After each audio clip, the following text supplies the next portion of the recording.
মার্কেটে নতুন খবর হচ্ছে আদ্রিনা মাহি গতকাল শিল্পকলায় সে দাবি করেছে তাকে ছাত্রলীগের কতিপয় দুর্বৃত্ত ছাত্র আন্দোলনের সময় তাকে আহ, ওই কাজটি করে দিয়েছে। এখন কথা হচ্ছে যে যদি তার সঙ্গে সেই আহ, তার যদি সম্ভ্রমহানি হয়ে থাকে ছাত্র লীগের কর্মীদের দ্বারা, এটি ছাত্রলীগের জন্য একটি কলঙ্ক। এখন আহ, এই বিষয়টা নিয়ে অবশ্যই একটি সঠিক তদন্ত দরকার।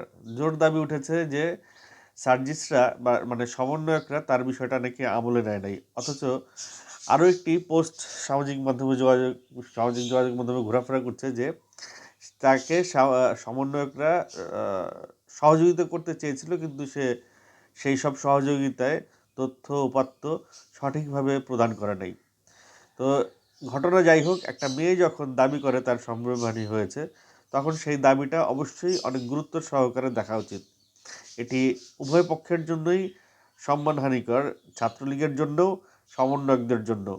ছাত্রলীগ যদি এই কাজটি না করে থাকে, তাহলে ছাত্রলীগের উপরে এই অপবাদটা প্রমাণ করা উচিত যে এই আদ্রিনা মাহি এই কাজটি মিথ্যে বলেছে।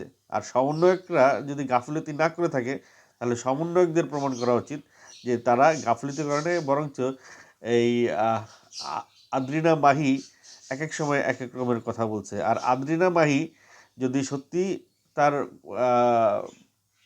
অভিযোগ সত্যি হয়ে থাকে, তাহলে তার অবশ্যই প্রচলিত নিয়ম অনুযায়ী আইন আদালত এসবের মধ্য দিয়ে আসা উচিত। আপনারা এই বিষয়টাকে কীভাবে দেখছেন অবশ্যই কমেন্ট করে জানাবেন।